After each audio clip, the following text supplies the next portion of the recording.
Fala comigo, estudante. Ato 5, e o nosso desafio continua.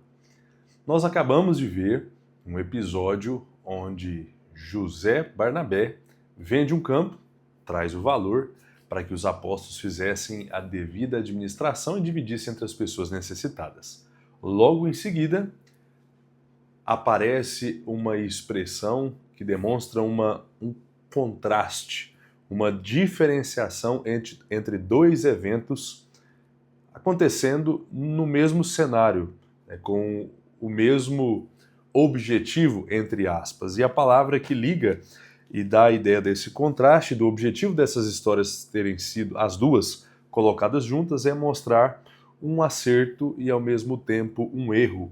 O entretanto aparece aqui, mostrando motivações erradas. Fizeram a mesma coisa. Eles venderam um campo e também levaram o dinheiro. Mas onde é que está o erro desse casal?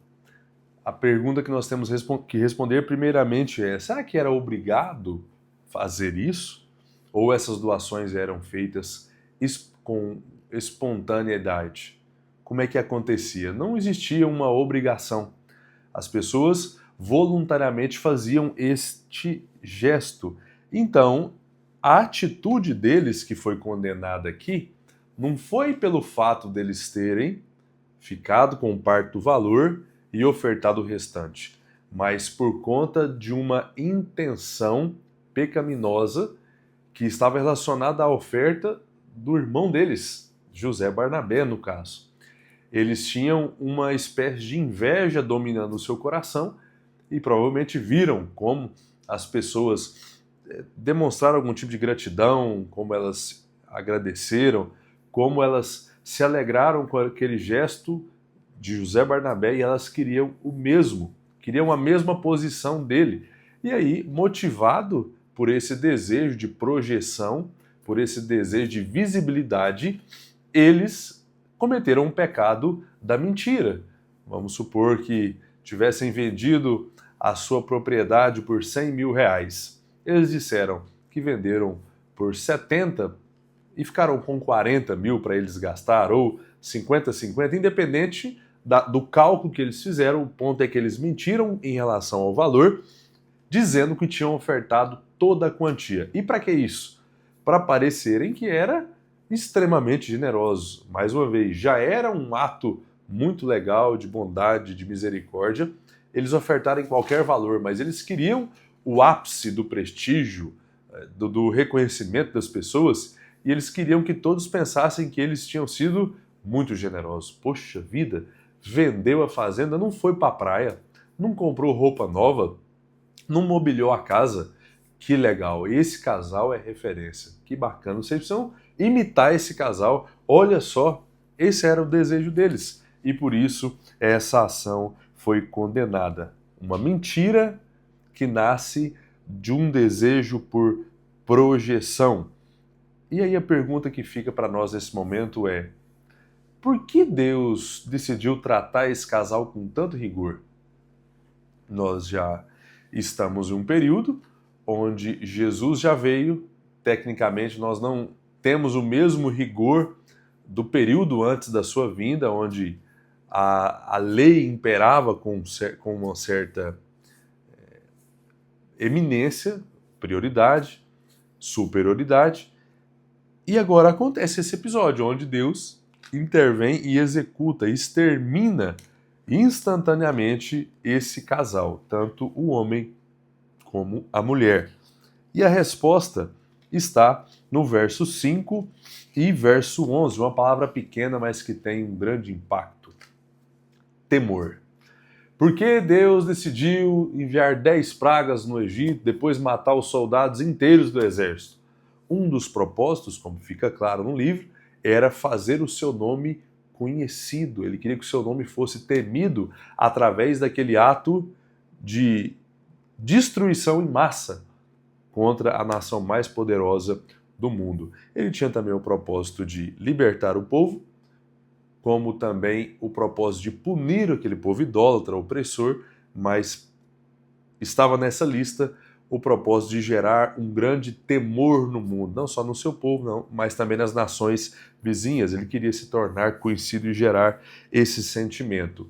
Nós não sabemos porque isso não se estende até hoje em alguns casos de pecados muito mais graves e nós não vemos a intervenção instantânea assim de Deus. Pelo contrário, vemos ele dando a face da sua misericórdia, da sua longanimidade. Mas aqui, especificamente aqui, ele quis fazer isso, era um momento importante, delicado. Ainda no início da igreja, ele quis gerar essa sensação de temor, de respeito, de devoção no seu povo, eliminando de alguma forma o erro e mostrando que ele tinha conhecimento e que estava disposto a punir outras situações se assim fosse necessário. Eu sei que esse é um episódio extremamente desconfortável de ler, mas essa é a resposta. Por 2 vezes Lucas menciona que o temor pairou ali no ar e dominou o coração de todos. Então esse é o objetivo. Em segundo lugar, é importante nós destacarmos aqui o crescimento constante. É muito bom ver o autor escrevendo que a cada dia que se passava, a cada momento que se passava, o número dos discípulos, dos seguidores, ia aumentando. Esse é algo muito especial que nós temos a informação aqui. Em alguns locais nós veremos que a expressão é multiplicar. Em alguns diz aumentar, mas o ponto é que esse processo de expansão e crescimento era constante, estava sempre acontecendo. Depois disso, nós vemos que a fama se alastrou tanto que as pessoas estavam vindo de outras regiões para serem curadas pelos apóstolos. Ao ponto de eles terem uma expectativa tão grande, não conseguiam chegar e conversar com os apóstolos, muitos pensavam que se eles chegassem perto ao ponto da sombra de Pedro, dos apóstolos, encostar neles, eles seriam curados só por isso. O texto não deixa muita clareza sobre se de fato isso acontecia. Um fato é que a maioria das pessoas que chegavam ali, todos que chegavam ali, até aparece essa expressão, eram curados. Mas nós não podemos dizer com certeza se essa ação de se aproximar para que a sombra curasse, se isso acontecia dessa maneira. Essa era a ação das pessoas que vinham, a expectativa que eles tinham. Algo semelhante àquela mulher que toca nas vestes de Jesus, confiando que seria curada, e isso de fato aconteceu. É só complicado nós vermos algumas pessoas, alguns líderes. Há um tempo atrás eu vi isso na internet, as pessoas ficaram assim enfileiradas e ele passou em cima de fugiu a memória a palavra, tablado, para que a sombra dele curasse as pessoas. E eu fiquei me perguntando, gente, da onde que saiu essa ideia? E a base para isso é esse texto. Mas, infelizmente, isso não acontece.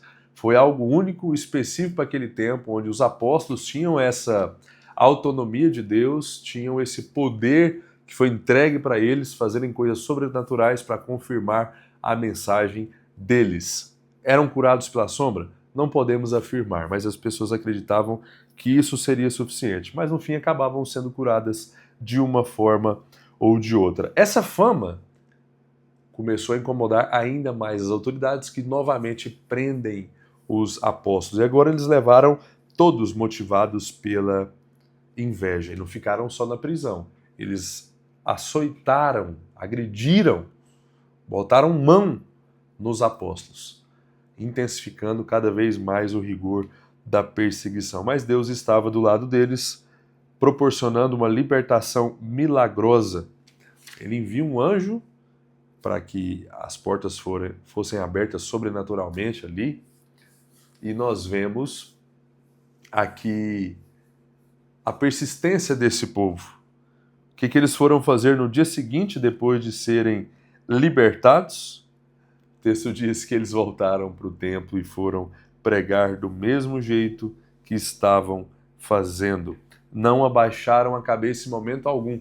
Pelo contrário, quando questionados, eles novamente, pela segunda vez, com ênfase responderam: nós não vamos respeitar, obedecer homens ao invés de respeitarmos e obedecermos Deus.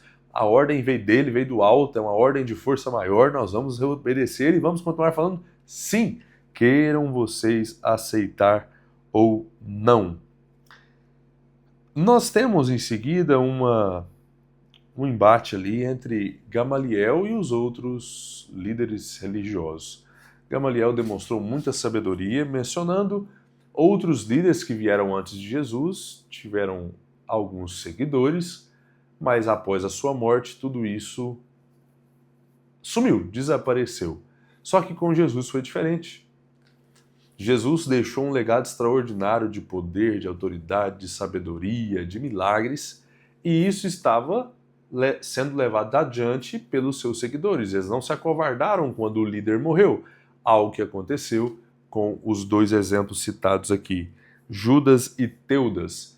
Então Gamaliel diz, pode ser que nós sejamos equivocados. E se nós estivermos equivocados ao tentarmos parar esses homens, nós estaremos lutando contra Deus. Eu não quero lutar contra Deus. E o parecer dele foi algo considerado como uma fala de bom senso e foi acatado logo em seguida. Os apóstolos foram liberados. E sabe o que mais nos chama a atenção aqui? É que a passagem termina dizendo que os apóstolos foram embora alegres pelo privilégio de terem sofrido por Jesus. Nós ficamos envergonhados, não é? Ficamos envergonhados porque nós não estamos, na maioria das vezes, dispostos a enfrentar nenhum tipo de dor, prejuízo, sofrimento, renúncia pela causa de Cristo. E aqui esses homens apanhando e sendo presos, agradeceram a Deus, sorriram por serem dignos merecedores de estarem nesse lugar. Que Deus nos ajude na continuidade do nosso desafio.